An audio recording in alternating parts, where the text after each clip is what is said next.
महाभारत रहस्य, द्रौपदी आणि कर्णाच्या आत्म्याची भेट. तुम्ही कधी विचार केला आहे का की महाभारतातील सर्वात महान योद्धा कर्ण, ज्याच्या मृत्यूला पूर्ण 16 वर्षे उलटून गेली होती, त्याचा आत्मा अचानक एका रात्री द्रौपदीसमोर का प्रकट झाला?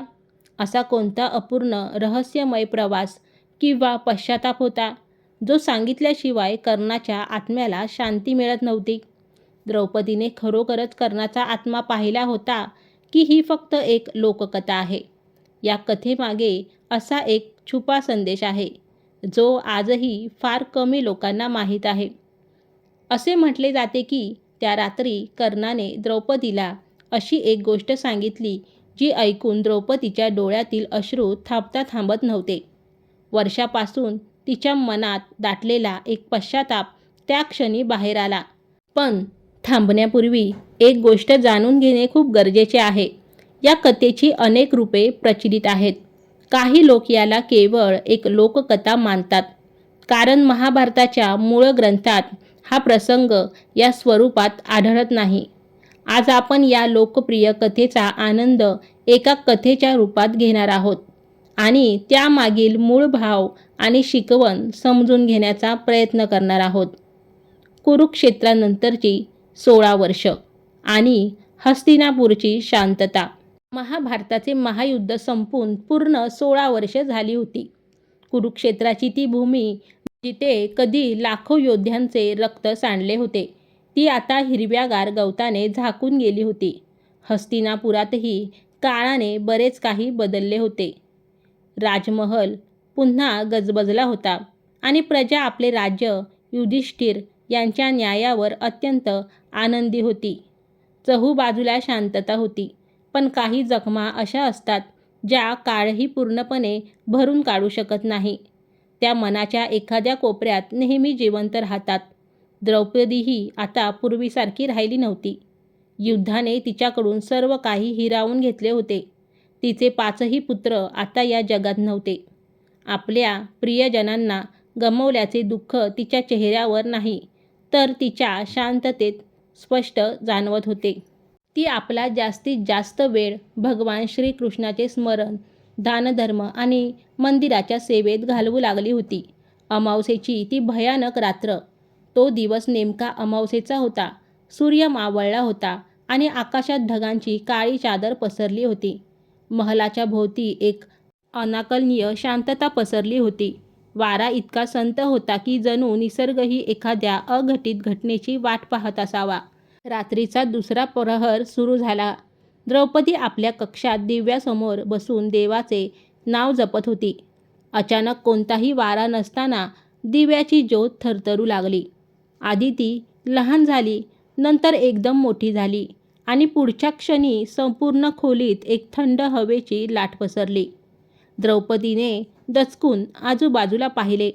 सर्व खिडक्या आणि दरवाजे बंद होते. मग ही थंड हवा कुठून आली? तिने उठून दरवाजा उघडला, पण बाहेर पहारा देणारे सैनिक आपापल्या जागी शांत उभे होते. सर्व काही सामान्य होते. मनाचा भ्रम असावा असा विचार करून ती पुन्हा आपल्या आसनावर येऊन बसली.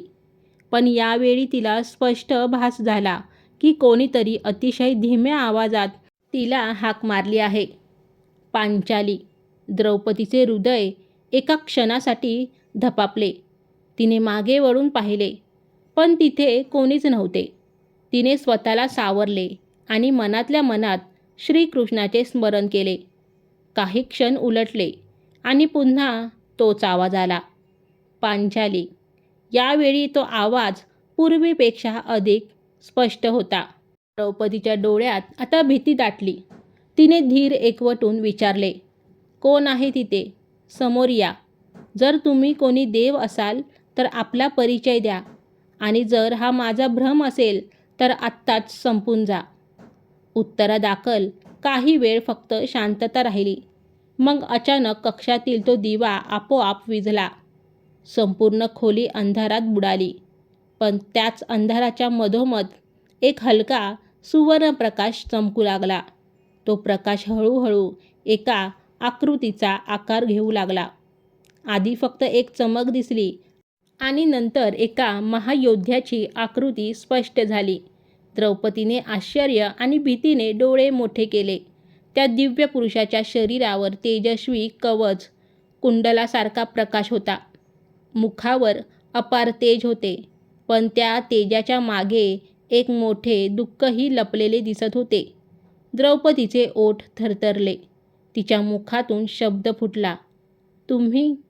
तेव्हा ती दिव्य आकृती म्हणाली, होय पांचाली, मी तोच आहे, ज्याला तू आयुष्यभर आपला सर्वात मोठा शत्रू मानत आलीस. द्रौपदीच्या पायाखालची जमीनच घसरली.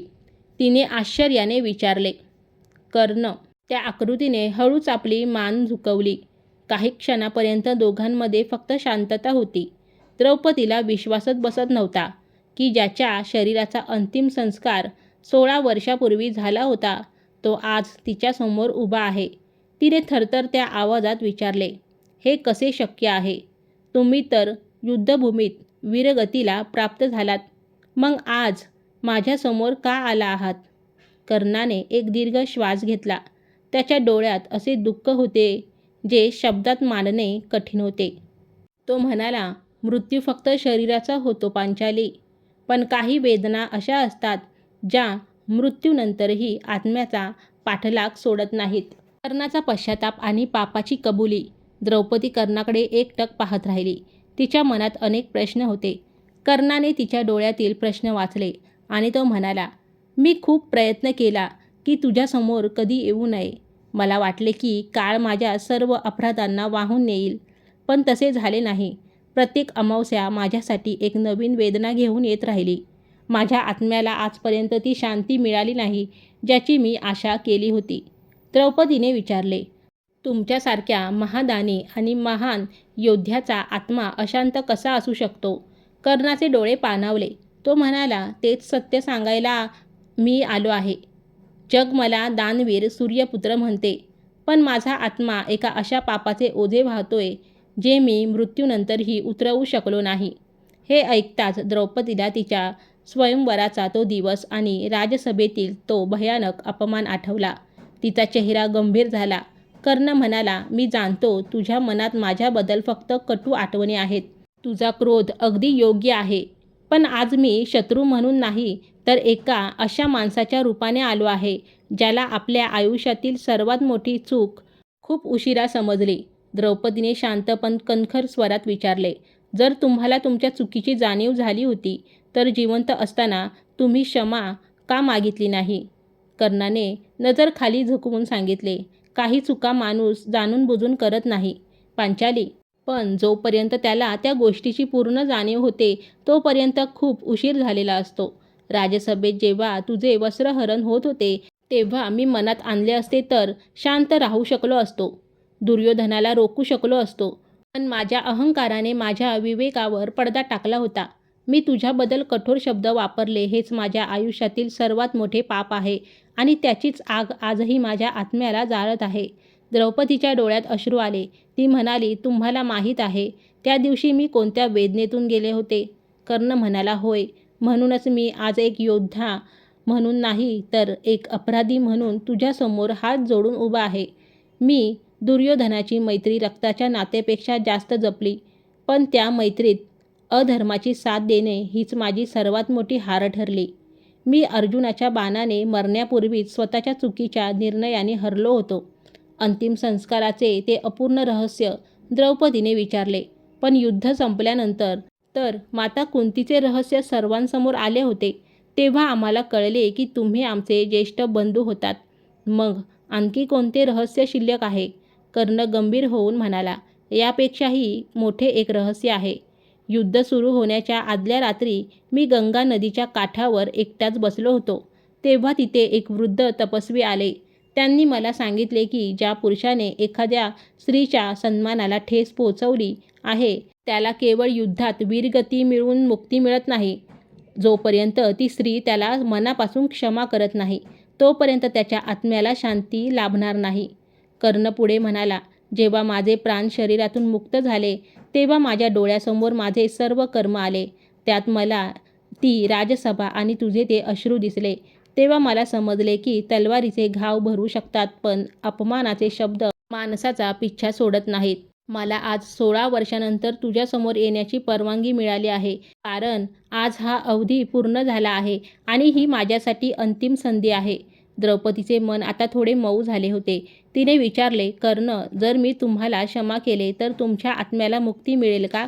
कर्ण म्हणाला, केवळ क्षमा पुरेशी नाही पांचाली. माझ्या अंतिम संस्काराच्या वेळी जे विधी व्हायला हवे होते ते अपूर्ण राहिले. जोपर्यंत तू स्वतःच्या हाताने कोणालाही न सांगता केवळ ईश्वरालाही साक्षी मानून माझ्यासाठी अंतिम पिंडदान आणि प्रार्थना करत नाहीस, तोपर्यंत माझा आत्मा या दोन लोकांच्या मध्ये असाच भटकत राहील. हे कार्य कोणत्याही दिखाव्याशिवाय केवळ करुणा भावनेने व्हायला हवे. द्रौपदी द्विधा मनस्थितीत पडली. एका बाजूला तिचा आत्मसन्मान होता आणि दुसऱ्या बाजूला समोर उभा असलेला पश्चातापाने जळणारा एक आत्मा. तिने विचारले, पण जर हे कोणाला कळले तर? कर्ण म्हणाला, म्हणूनच हे कार्य गुप्तपणे करावे लागेल. हस्तिनापूरच्या लोकांना जर हे कळले की महाराणी द्रौपदी कर्णासाठी प्रार्थना करत आहे, तर ते तुझ्या या निर्णयाला कधीच समजू शकणार नाहीत, फक्त प्रश्न उपस्थित करतील. मित्रांनो, गंगा तटावरील मुक्ती आणि अंतिम संदेश. रात्र संपत आली होती. द्रौपदीच्या डोळ्यात झोप नव्हती. तिने मनातल्या मनात श्रीकृष्णाचे स्मरण केले. तिच्या मनात श्रीकृष्णाची वाणी गुंजली, पांचाली, क्षमा करणे म्हणजे गुन्ह्याचे समर्थन करणे नव्हे, तर स्वतःच्या मनाचे ओझे उतरवणे होय. द्रौपदीने त्या क्षणी निर्णय घेतला. पहाटेच्या ब्रह्ममुहूर्तावर तिने कोणतेही राजेशाही दागिने न घालता अतिशय साध्या वस्त्रात एकटीने गंगा नदीचा काठ गाठला. चहूबाजूला शांतता होती. फक्त गंगेच्या पाण्याचा आवाज येत होता. तिने गंगेचे पाणी हातात घेतले आणि म्हणाली, माझ्या मनात जर अजूनही काही क्रोध शिल्लक असेल तर तो आज इथेच संपून जाओ. मी माझ्या मनाला द्वेषाचे घर बनवू देणार नाही. मी कर्णाला मनापासून क्षमा करते. तिने पाणी अर्पिले आणि त्याच क्षणी गंगेच्या पाण्यात एक सुवर्ण प्रकाश चमकला. कर्णाचा आत्मा तिथे प्रकट झाला. यावेळी त्याच्या चेहऱ्यावर व्याकुळता नव्हती, तर एक तृप्ती होती. तो म्हणाला, पांचाली, तुझे हृदय खरोखरच खूप मोठे आहे. आज माझ्या मनातील सर्वात मोठे ओझे उतरवले आहेस. कर्णाचा तो दिव्य प्रकाश हळूहळू आकाशाच्या दिशेने जाऊ लागला. जाता जाता त्याने आपला अंतिम संदेश दिला. मनुष्याच्या जीवनात त्याचा सर्वात मोठा शत्रू दुसरा कोणी नसून त्याचा स्वतःचा अहंकार असतो आणि जगातील सर्वात मोठे दान पैशाचे नसून क्षमेचे असते. पुढच्या क्षणी तो प्रकाश आकाशात विलीन झाला आणि गंगा किनारा पुन्हा शांत झाला. द्रौपदीने मनोभावे श्रीकृष्णाला नमस्कार केला आणि ती महालात परतली. असे म्हणतात की त्या दिवसानंतर द्रौपदीच्या चेहऱ्यावरची जुनी वेदना कायमची नाहीशी झाली. तर मित्रांनो, ही कथा एक पारंपरिक लोककथा आणि काल्पनिक सादरीकरण आहे. याचा उद्देश केवळ मानवी मूल्ये, क्षमाशीलता आणि पश्चाताप यासारखे नैतिक संदेश देणे हा आहे. याला महाभारताच्या मूळ ग्रंथाचा प्रमाणित प्रसंग मानू नये.